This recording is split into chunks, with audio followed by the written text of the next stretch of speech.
मेरे प्यारे दोस्तों, आज मैं आपको जो बताने जा रहा हूँ वो है चार राम की जो वाणी है कबीर साहब की। उसके बारे में आज मैं आपको खोल के भेद बताऊंगा कि क्या क्या है ये चार राम।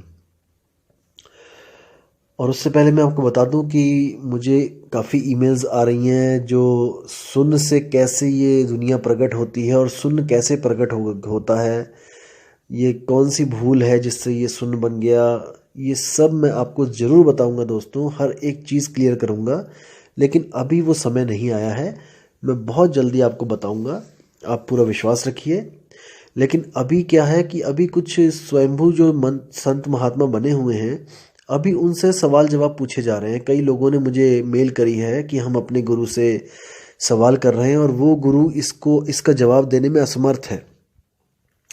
वो गुरु उनको ये नहीं बता पा रहा है कि ये सुन कैसे प्रकट हो गया। जब आत्मा ही आत्मा थी शुरू में, आत्मा ही आदि और आत्मा ही अंत है, तो ये सुन कहाँ से आ गया?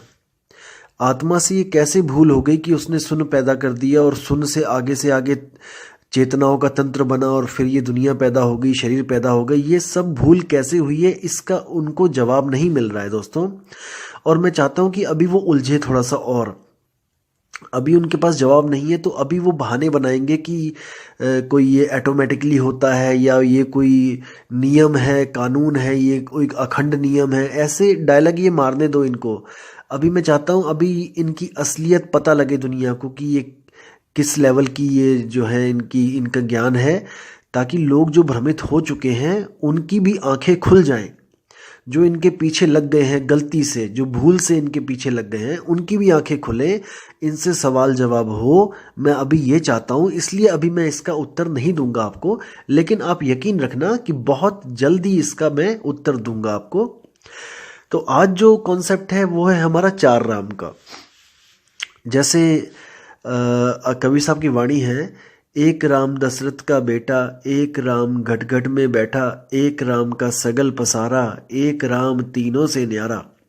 ये वाणी दोस्तों ऐसी है कि आप अगर इस वाणी का अर्थ अलग अलग गुरुओं के पास जाके भी देखोगे तो सब ने अपने अपने मत के अनुसार आपको गुमराह करने की कोशिश की है। आप इंटरनेट पे भी अगर, यूट्यूब पे भी अगर डाल के देखोगे चार राम, तो आपको अलग अलग चीज़ें मिलेंगी, अलग अलग वाणियों का अर्थ मिलेगा। और कई स्वयंभू जो आत्मज्ञानी है वो उन्होंने तो बिल्कुल ही वाणी का मतलब कि बिल्कुल ही ख़त्म ही कर दिया उनका।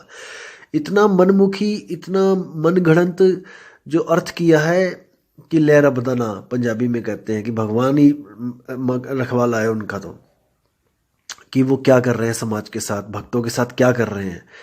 तो आज मैं आपको हर चीज़ क्लियर करूंगा कि आखिर ये चार राम की कहानी है क्या। तो दोस्तों वाणी ऐसे है कि एक राम दशरथ का बेटा, यानी कि जो पहला राम है वो है शरीर। दशरथ के बेटे को आप शरीर के द्वारा जान पाओगे। जैसे धनुष बाण उठा रखे हैं उन्होंने कंधे पे, पीले वस्त्र धारण कर रखे हैं, बड़ी जटाएं जो हैं जूड़ा बना रखा है, और जो है अपना तिलक लगा के अपना धोती पहन रखी है। तो वो है एक राम, फर्स्ट राम जो दशरथ का बेटा है। और जो दूसरा राम है वो है घट घट में बैठा। जो दूसरा राम है वो है आत्म राम, जो सुरती के साथ, सुरती के रूप में हर घट में विराजमान है, जिसकी वजह से हर घट चल रहा है। हर घट चल रहा है, यानी कि उस घट को शक्ति कौन दे रहा है? वो आत्म राम। वो मन को भी शक्ति दे रहा है और वो तन को भी शक्ति दे रहा है। एक राम का सगल पसारा। ये जो तीसरा राम है ये कौन है? इसी को हम मन राम कहते हैं, इसी को हम ब्रह्म राम कहते हैं, इसी को हम निरंजन राम कहते हैं, जिसका ये सकल पसारा है। सकल यानी कि सारी सृष्टि जितनी भी है, जितने भी अनंत लाख लोक, अनंत करोड़ों जो लोक हैं, जितने भी लोक हैं, वो सब इसी का पसारा है। यही वो मन है जो सूक्ष्म से सूक्ष्म भी है और विराट से विराट भी है। तो इसी जो तीसरे राम का सकल पसारा है, इसी को हम कहते हैं ब्रह्म। सुन, हर जगह ये, हर लोक में आपको ये मिलेगा। ऐसा कोई लोक नहीं जहां पे ये आपको नहीं मिलेगा, क्योंकि सारे शरीर और सारे लोक इसी के द्वारा प्रकट हुए हैं और यही इन सब लोकों का राजा है। और जो चौथा राम है वो कौन है? चौथा राम इन तीनों से न्यारा, वो है परमात्म राम। वो इन तीनों से न्यारा इसलिए है क्योंकि वो ना तो शरीर है, ना ही वो सुरती है, और ना ही वो मन है। इन तीनों से न्यारा जो है वो है परमात्म राम, जिसने सृष्टि नहीं बनाई है, जो इन तीनों से ही अलग रहता है। वो क्या करता है, वो केवल और केवल तब आता है इस दुनिया में हमें समझाने के लिए कि अगर आप भी सृष्टि से बाहर निकलना चाहते हो, जो आपने भूल करी है सृष्टि बनाने की, अगर आप इसको ख़त्म करना चाहते हो अपनी भूल को, तो मैं आपको उस भूल की औषधि दे सकता हूँ। यानी कि आपकी बीमारी की जो है मैं उसकी दवाई दे सकता हूँ। अगर आप उसको लोगे दवाई को, तो आप भी इस जन्म मरण से, इस सृष्टि से बाहर आ सकते हो। तो ये 4 राम दोस्तों ऐसे हैं, तन, मन, आत्मा, परमात्मा।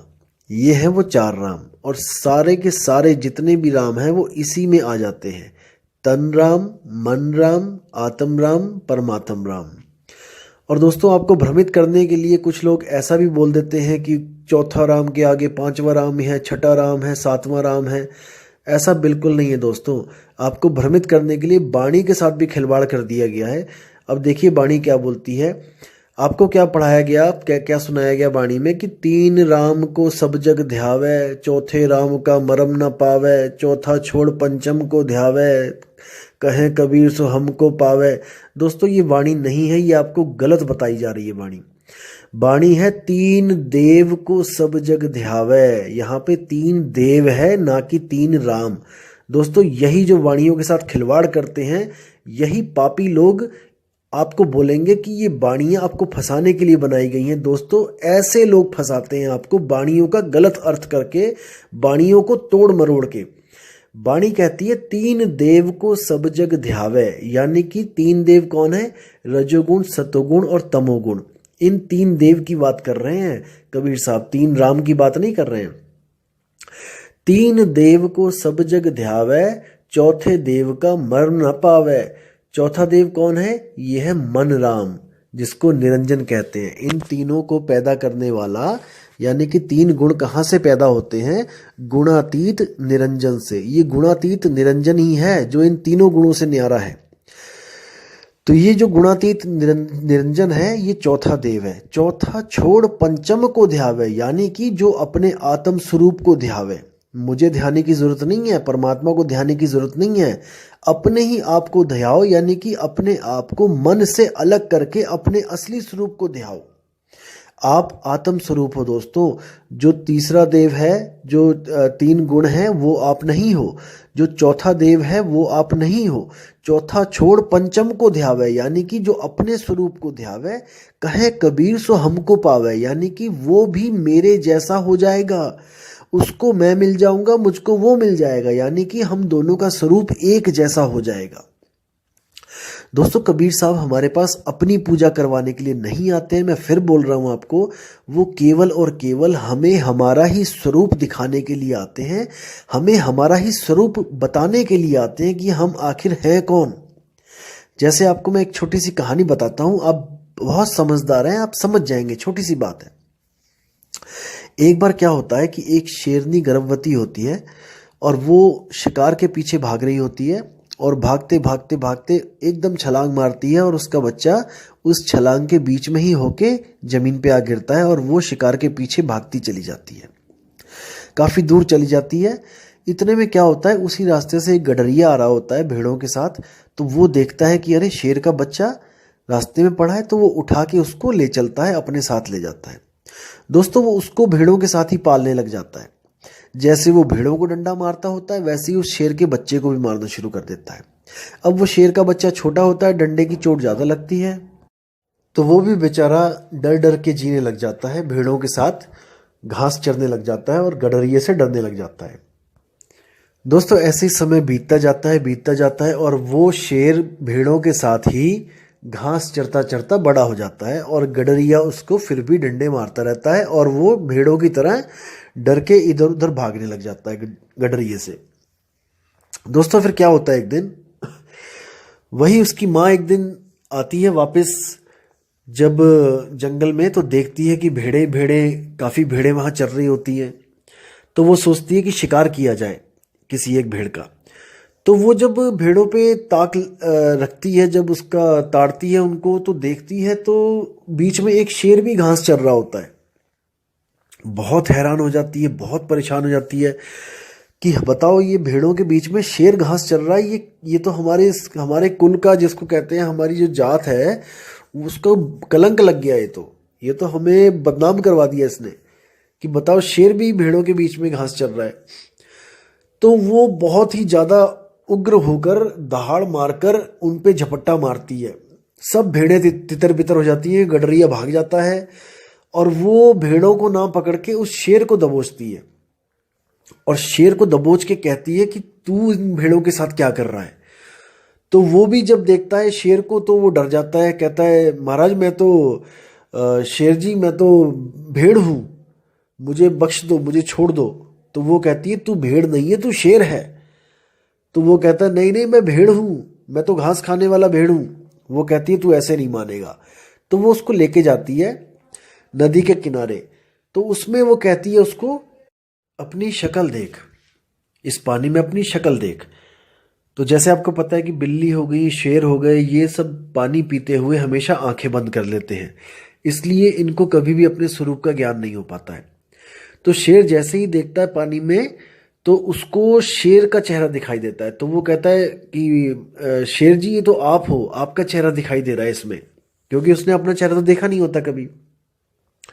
तो वो कहती है ये तेरा चेहरा है। वो कहता नहीं नहीं, ये आपके जैसा लग रहा है, आप बिल्कुल आपके जैसा है, ये आप हो। वो कहती है अच्छा। तो वो भी आ जाती है पानी के सामने और दोनों चेहरे दिखाई देते हैं जब उसको, तो वो बड़ा हैरान परेशान हो जाता है।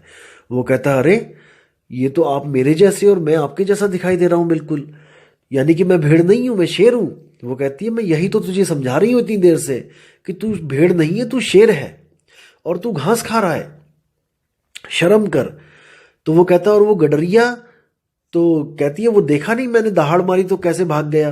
तो कहता है कि वो गडरिया जो रोज मुझे मारता है, कि वो मुझसे डर सकता है क्या, मैं उसको डरा सकता हूँ क्या। वो कहती तू बिल्कुल डरा सकता है, लेकिन तुझे अपना मूल शब्द याद करना पड़ेगा, मैं तुझे वो मूल शब्द देती हूँ। तो वो उसको दहाड़ना सिखाती है, क्योंकि वो मिमियाता होता था आज तक, दहाड़ना तो वो किसी ने सिखाया ही नहीं उसको दहाड़ना। तो जब वो उसको दहाड़ना सिखाती है तब वो भी दहाड़ने लग जाता है, और जब वो दहाड़ता है तो उसको एक अलग अनुभूति होती है कि मैं असल में एक शेर हूं। तब वो क्या कहता है, अच्छा अब मैं जाता हूं और मैं अब गडरिए को देखता हूं कहाँ पे है वो, जिसने मुझे आज तक गुलाम बना के रखा। तो जैसे ही वो जाता है शेर अकेला वहां पे, तो गडरिया देखता है, वो पहचान जाता है, कहता है ये तो अपना वाला ही शेर है। तो वो कहता है चलो शुक्र है दूसरा वाला शेर नहीं आया, ये तो हमारे वाला ही है, ये तो डंडे खा खा के ये तो भेड़ बना रखा है मैंने। तो जैसे ही वो जाता है वहां पर, तो गडरिया फिर डंडा लेके आके उसको काबू में करने के लिए आता है। जैसे ही तो वो एक दहाड़ मारता है, तो गडरिया दहाड़ सुनते ही फिर से दोबारा भागने लग जाता है और क्या बोलता है कि अरे बाप रे, इसने अपने स्वरूप को प्राप्त कर लिया है, ये जान चुका है कि ये शेर है, अब मेरी दाल इसके आगे नहीं गलेगी, अब इस पे मेरा जोर नहीं चलेगा, क्योंकि इसने अपने खोए हुए स्वरूप को प्राप्त कर लिया है। दोस्तों बिल्कुल यही वो कहानी है जो हमारे साथ बीती जा रही है। हम असल में शेर हैं, लेकिन हम भेड़ों के साथ रहते हैं, और हम इंद्री रूपी भेड़ों के साथ रह रहे हैं, और घास रूपी हम जो है विषय खा रहे हैं, विषयों को हम भोग रहे हैं घास रूपी। असल में हमारा जो आहार है वो हमारा कुछ और है, हमारा स्वरूप है वो हमारा कुछ और है, हमारी जो जात है वो हमारी कुछ और है। हम इन नकली जात पात में, इन नकली इंद्रियों के सुखों में हम भटक रहे हैं। असल में हमारा स्वरूप शब्द स्वरूपी है, यानी कि हम आत्म स्वरूपी हैं, लेकिन हम गलती से अपने आप को मन समझ रहे हैं। वो गडरिया ही मन है जो आत्मा रूपी इस शेर को, जिसने भेड़ बना के रखा हुआ है। जब हम अपने स्वरूप को प्राप्त कर लेते हैं तो ये गडरिया हमसे आगे आगे भागा फिरता है, हमें सलाम ठोकता है। जैसे कबीर साहब ने कहा है कि जब कोई भी जीव को सतनाम मिल जाएगा तो काल माथा नवाएगा। जही विधि सार शब्द गहे हाथा, तही विधि काल नवावे माथा। यानी कि ये मन आपको तब तक डरा सकता है जब तक आपको अपना निज स्वरूप प्राप्त नहीं हो गया। जिस दिन आपको अपना निज स्वरूप प्राप्त हो गया, ये मन आपसे डरता फिरेगा, आपसे आपके आगे आगे भागा फिरेगा, आपके आगे ये सिर नहीं उठा पाएगा। और अंत समय में आप इसको ऐसे छोड़ के चले जाओगे जैसे केचुली को सांप छोड़ के चला जाता है। यानी वो यहीं पे मृत हो जाएगा, मर जाएगा, खत्म हो जाएगा। उसकी कहानी यहीं पे खत्म हो जाएगी। जैसे इसको शुरू किया था वैसे ही इसको मार दिया जाएगा। और याद रखना दोस्तों, जो कई बारी सवाल जो आ रहा है कि चेतना और जो एनर्जी है उसमें क्या फ़र्क है, जैसे मशीनों में एनर्जी होती है, तो गलती से आप लोग इसको चेतना समझ रहे हो। दोस्तों, चेतना अलग चीज़ होती है और एनर्जी अलग चीज़ होती है। इलेक्ट्रॉन प्रोटॉन की जो एनर्जी है वो अलग चीज़ है। वो मैकेनिकल और केमिकल एनर्जी है वो अलग है। इलेक्ट्रॉनिक एनर्जी वो अलग है। जो हमारी चेतना है वो अलग है। जो इलेक्ट्रॉनिक और मैकेनिकल एनर्जी है ये जीवित नहीं है, और जो हमारी चेतना है वो जीवित है। इलेक्ट्रॉनिकल एनर्जी आप कितनी भी यूज़ कर लो, आप इस मुर्दा शरीर को चला नहीं सकते। इतना समझो, मुर्दा शरीर में भी इलेक्ट्रॉन और प्रोटॉन है, क्योंकि ये कण कण से बना है और हर कण में इलेक्ट्रॉन प्रोटॉन न्यूट्रॉन शामिल है। लेकिन ये मुर्दे को उठा नहीं सकते, एनर्जी भरपूर होती हुई भी। इस मुर्दे को उठाने के लिए चेतना की जरूरत पड़ती है। आप चेतना और एनर्जी को मिस इंटरप्रिएट कर रहे हैं। दोस्तों, इलेक्ट्रॉनिक की जो एनर्जी है वो चेतन नहीं है।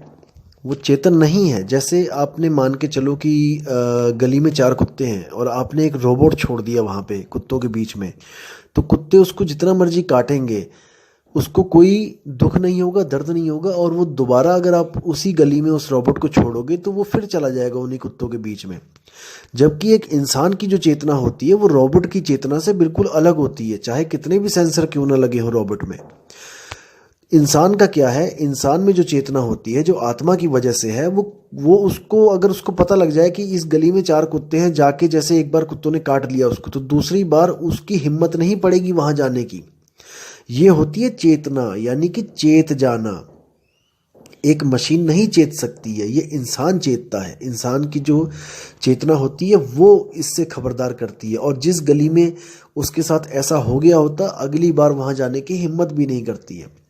और कई लोग कहते हैं कि अगर ऐसी मुक्ति मिली हमें कि हमने शब्द को प्राप्त कर लिया, तो क्या गारंटी है कि दोबारा नहीं आएंगे। दोस्तों, यही गारंटी है, क्योंकि वो चेतना कोई इलेक्ट्रॉनिक चेतना नहीं है, वो जीवित चेतना है। वो कभी भी किसी चीज को भूलती नहीं है।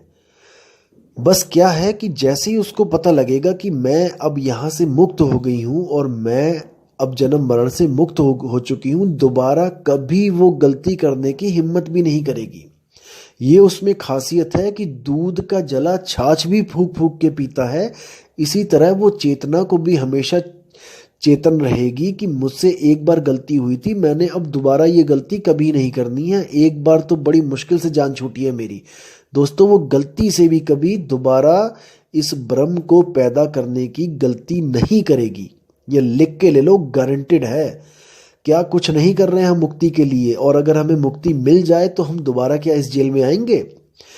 एक तोता आपने देखा होगा, बहुत चूरी खाता है, पिंजड़े में बैठ के सब कुछ खाता है जो आप देते हो, लेकिन अगर एक बार उड़ जाए दोस्तों, दोबारा कभी उस पिंजड़े में नहीं आता। आप कितनी भी चूरी डाल डाल के रख लेना वहां पे, याद रखना इस बात को। एक बार जो तोता उड़ गया वो वापस कभी नहीं आता है, क्योंकि उसको पता होता है कि मैंने कैसे जेल में दिन काटे हैं। यही चेतना होती है दोस्तों, इसी को चेतना कहते हैं। इसी को कबीर साहब कहते हैं, नलनी के सुगना तोहे कौन पकड़ी, कि हे नलनी के सुगना तुझे कौन पकड़ेगा, तू तो खुद गुलाम हुआ पड़ा है यहाँ पे, आजा तुझे मैं रास्ता बताता हूँ निकलने का। और ऐसा निकलना कि दोबारा गलती से भी पीछे की तरफ मत देखना। तो दोस्तों, ये वो बात है, ये जो वो ज्ञान है जो एक आम आदमी किसी को नहीं दे सकता। ये जो ज्ञान है वो परमपिता परमात्मा ही देता है, गुरु रूप में आके देता है, पुरुष रूप में आके देता है। लेकिन वो कभी अपनी पूजा नहीं करवाता, वो आपको आपका ही स्वरूप लखाता है। एक छुड़ाए एक लखाए। आपसे क्या क्या छुड़वा देगी, जितनी भी जड़ वस्तुएं हैं वो आपसे छुड़वा देगा, जिसमें मन भी आता है, तन भी आता है। मन भी जड़ है तन भी जड़ है, मन ही तन है तन ही मन है, दुविधा में हैरान। कबीर साहब की वाणी है कि मन ही तन है। कैसे है? अगर आपका मन खुश है तो आपका तन भी खुशी खुशी, आपको चेहरा खिला खिला दिखाई देगा। अगर आपका मन दुखी है तो आपका चेहरा भी मुरझाया मुरझाया दिखाई देगा। यानी कि ये दोनों एक दूसरे के प्रतिबिंब हैं, एक ही सिक्के के दो पहलू हैं ये मन और तन, और इसी में सारी दुनिया उलझी हुई है। तो कबीर साहब मन को और तन को दोनों को छोड़ने के लिए कहते हैं कि मन को भी छोड़ दे, तन को भी छोड़ दे, फिर क्या बचा? तू बचा आपे आप, आपे आप रहेला। कबीर साहब कहते हैं कि तू खुद ही अकेला ही रहेगा, आपे आप रहेला, ना कोई गुरु ना चेला। उस अवस्था को प्राप्त करके गुरु चेले की मर्यादा भी खत्म हो जाती है, गुरु चेले का जो डिफरेंस होता है वो भी खत्म हो जाता है, चेला गुरु बन जाता है, गुरु चेला बन जाता है। इसी बात के लिए गुरु नानक देव के जो ग्रंथ है, गुरु ग्रंथ साहब में, उसमें भी लिखा है आपे गुरु आपे चेला। यानी आत्म स्वरूप में पहुंचने के बाद कोई भी गुरु और चेले का भेद नहीं रहता है, वो दोनों एक ही लेवल पे पहुंच जाते हैं। जब तक हम जीव रूप में रहते हैं तब तक हम चेला होते हैं, जब हम भी आत्म रूप में पहुंच जाते हैं तो हमारे और परमात्मा में कोई भेद नहीं रह जाता है, हम दोनों ही एक लेवल पे आ जाते हैं। तो दोस्तों ये ज्ञान जो है इसको तरीके से समझना पड़ेगा, क्योंकि बिल्कुल अद्भुत ज्ञान है, लेकिन आज तक हमें जो उल्टे पहाड़े पढ़ाए गए थे हमें वो रटा दिए गए हैं, इसलिए वो हमसे छूट नहीं रहे हैं। लेकिन आप एक सिरे से अगर शुरुआत करोगे तो आपको हर चीज बिल्कुल सीधी सीधी दिखाई देगी, बिल्कुल साफ साफ दिखाई देगी, और रास्ता बिल्कुल सीधा दिखाई देगा। क्योंकि आज तक हमें जितने भी रास्ते पकड़ाए गए जलेबी की तरह सीधे पकड़ाए गए हैं दोस्तों, लेकिन इस बार मैं आपसे वादा कर रहा हूं और आपको विश्वास दिला रहा हूं कि ये रास्ता बिल्कुल सीधा है, ये जलेबी वाला सीधा रास्ता नहीं है, ये बिल्कुल सीधा रास्ता है। तो दोस्तों विदा चाहूंगा आपसे, और अगली बार आपको मैं और भी अच्छे जो हैं कबीर साहब की वाणियाँ जो बहुत ही ज्ञानवर्धक, बहुत ही ज़्यादा साफ से रास्ता बताने वाली हैं वो लेके आऊँगा, और आपके जो विवेक है उसमें वृद्धि करूँगा। इसलिए दोस्तों अपना विवेक लगाते चले, क्योंकि विवेक ही आपका एक ऐसा साथी है जो आपका हमेशा साथ निभाएगा। अगर आपने विवेक लगाना छोड़ दिया दोस्तों तो आप यहीं पे लूटे जाओगे और पता नहीं कौन कौन आपको लूट लेगा। इसलिए दोस्तों हमेशा अपने विवेक को काम पे लगाए रखो, अपनी बुद्धि के घोड़े दौड़ाए रखो, और इन वाणियों को बार बार सुनते रहो, ताकि आपको हर बार कोई नई चीज़ मिले जिससे आप कुछ नया ज्ञान प्राप्त करो। और आपसे रिक्वेस्ट है कि इन ऑडियोज़ को आप अपने चाहने वालों के लिए भेजो, अपने भाइयों को भेजो, अपने दोस्तों को भेजो, ताकि किसी की भी जो खोज है परमात्मा के लिए, अपने स्वरूप को प्राप्त करने के लिए, वो पूरी हो सके और वो भी जन्म मरण से बाहर निकल सके। दोस्तों इसमें अपना योगदान जरूर करें। और दोस्तों मैं आपसे फिर बोल रहा हूँ कि आप किसी के भी साथ जुड़ना चाहें आप जुड़ सकते हैं, कोई बंधन नहीं है आपको कि आप यहीं पे जुड़ें या कहीं पे, जहां आपको विश्वास बनता है आप जुड़ें, लेकिन दोस्तों परख करने के बाद जुड़ें। आप गुरु से जरूर प्रश्न पूछें कि गुरुजी ये सृष्टि बनी तो बनी कैसे? क्या ये सृष्टि बना के बहुत अच्छा किया जिसने भी बनाई है, या बहुत बुरा किया? हम यहाँ पे फंस गए हैं, ये हमारे फंसाने के लिए बनाई गई थी कि कैसे बनाई गई थी? क्या इसको बनाने का मकसद क्या था? क्या इसको बनाए बिना बात नहीं बननी थी? जैसे कई लोग कह देते हैं कि ये ऑटोमेटिकली बनी है और शून्य से सब कुछ प्रकट हुआ है, हम भी शून्य से प्रकट हुए हैं। दोस्तों अगर हम मान के चलो कि हम शून्य से प्रकट हुए हैं तो इसका मतलब हम पहले नहीं थे। विचार करना दोस्तों, जैसे मैं पहले नहीं था, मेरा कोई अस्तित्व नहीं था, मैं एकदम शून्य से प्रकट हो गया। विचार करना दोस्तों, मैं पहले नहीं था और मैं शून्य से प्रकट हो गया, और आज मुझे ये ज्ञान बताया जा रहा है कि तुम दोबारा मर जाओ। मैं मानता हूं कि आज मैं फिर दोबारा मर गया, लेकिन दोस्तों मैं तो पहले भी मरा हुआ था ना। शून्य से प्रकट होने से पहले भी तो मैं मरा हुआ था। जब मैं मरे हुए से फिर जिंदा कर दिया गया, शून्य से प्रकट हो गया, तो अब क्या गारंटी है कि मैं आज अगर मर जाता हूं, ये मन मर जाता है, पूर्णतया मर जाता है, दोबारा पैदा नहीं होगा? क्योंकि शून्य से पैदा होने से पहले भी तो ये मरा ही हुआ था। ये कहाँ था? क्या इसका कोई अस्तित्व था क्या? जब इसका कोई अस्तित्व नहीं था और इसको पैदा कर दिया गया, तो दोस्तों आज भी अगर आप इसका अस्तित्व खत्म कर दोगे तो आप कल को दोबारा पैदा कर दिए जाओगे, क्योंकि वो लोग ये नहीं जानते कि भूल कहाँ पे हो रही है। ये उस भूल को तो प्रकृति का नियम बताते हैं, ये उस भूल को तो अखंड नियम बताते हैं, क्योंकि इनके पास जवाब नहीं है। इनको पता ही नहीं है कि भूल सुधारी कैसे जाए। इसलिए जो चीज़ नहीं पता होती है तो वो कह देते हैं नहीं नहीं ये तो होता ही है, ये तो ऑटोमेटिकली, ऐसा तो होना ही है। तो दोस्तों दोबारा पैदा हो जाओगे। अभी विचार कर लो, ये जन्म बार बार नहीं मिलेगा। भूल को सुधारोगे तभी बात बनेगी, नहीं तो बार बार भूल होती चली जाएगी। दोस्तों विचार करना है, किसी के पीछे ऐसे ही नहीं लग जाना है। बाल की खाल निकालना सीखो। कबीर पंथ का मूल मकसद ही यही होता है कि बिना देखे बिना जांचे किसी को नहीं मानना। जब तक ना देखूं अपनी नैनी और तब तक ना मानूं गुरु की कहनी। ये किसी भी संत महात्मा ने नहीं सिखाया, केवल कबीर साहब ने बताया है कि जब तक अपने ज्ञान से मैं परख ना कर लूं कि गुरु सत्य बता रहा है कि असत्य बता रहा है, मैं किसी को नहीं मानता गुरु। इसलिए दोस्तों विचार करना है, विवेक करना है, सवाल पे सवाल पूछने हैं। सवाल पूछना शिष्य का हक है, और अगर गुरु को नहीं पता है तो वो गोलमोल उत्तर देगा और आपने पकड़ लेना है उसको। तो दोस्तों मैं फिर आपको कहता हूं कि बिना विवेक के आप लुट जाओगे। विवेक को कभी भी मत सोने देना, हमेशा जगाए रखना, बुद्धि के घोड़े दौड़ाए रखना।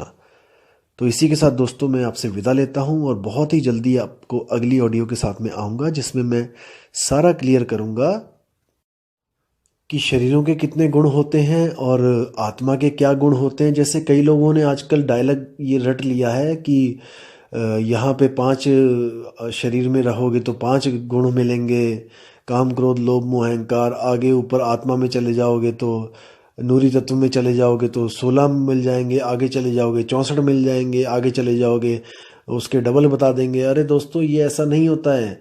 आप उनसे पूछो कि 16 तो बता दिए तुमने, 16 जो आत्मा के गुण हैं नाम बता दोगे, क्योंकि अनुराग सागर में लिखे हैं 14, 64 के नाम बता के दिखाओ जरा। 64 के बाद जरा 108 के नाम बता के दिखाओ जरा। आप नाम तो बताओ ना। आप ऐसे गिनती गिनाते चले जाओगे, उसका तो अंत ही कोई नहीं है भाई। अगर आप गिनती गिनाते चले जाओगे उसका तो कोई अंत नहीं है कि 16 के ऊपर जाओगे 64 हो जाएगा, 64 के ऊपर चले जाओगे 100 कुछ हो जाएगा, फिर 205 हो जाएगा, फिर 8000 हो जाएगा। दोस्तों नाम तो बताओ, इनको बोलो, इन लोगों से पूछो। आप जो ये गुरु बैठे हुए हैं इनसे पूछो आपकी कौन कौन से गुण होते हैं, जरा हमें बताओ। 25 प्रकृतियां होती हैं, 26वीं बताओ, 26वीं कौन सी होती है बताओ जरा। तो दोस्तों ये गिनतियां गिनना सीख गए हैं और बस गिनतियों में आपको उलझा लेते हैं कि अनंत लोक हैं और इतने लोग हैं। अरे नाम तो बताओ, 100 के तो नाम बता दो। अनंत पुरुष है, तुम 10 के तो नाम बता दो। बताओ जरा कौन कौन से पुरुष किस किस लोक में बैठे हुए हैं। तो दोस्तों ऐसे भ्रमित आपको करने वाले हजारों लाखों मिलेंगे, लेकिन आपने ऐसे भ्रमित नहीं होना है। अगली वीडियो में मैं आपको ये बताऊंगा कि ब्रह्म ज्ञानी और आत्मज्ञानी में फर्क क्या होता है, और ब्रह्म ज्ञानियों को क्या सिद्धियां मिलती हैं और आत्मज्ञानी के पास कौन सी सिद्धि होती है। ये जितने भी आत्मज्ञानी लोग कह रहे हैं कि मुझे अनंत लोग दिखाई दे रहे हैं, ये सब झूठ बोलते हैं। आत्मज्ञानी के पास क्या क्या असल में क्या वस्तुएं होती है, मैं आपको अगली ऑडियो में एक एक चीज क्लियर करके बताऊंगा। तो दोस्तों आपसे विदा चाहूंगा अब, और आप विवेक लगाते रहिए दोस्तों, बार बार ऑडियो सुनते रहिए ताकि आपको हर चीज समझ में आती रहे। तो इसी के साथ मैं विदा चाहूंगा दोस्तों। जय गुरु बंदी छोड़ कबीर साहिब, जय गुरु बंदी छोड़ मदन साहिब, जय जय गुरु बंदी छोड़ वैराग साहिब की सदा ही जय हो। साहिब बंदगी सतनाम।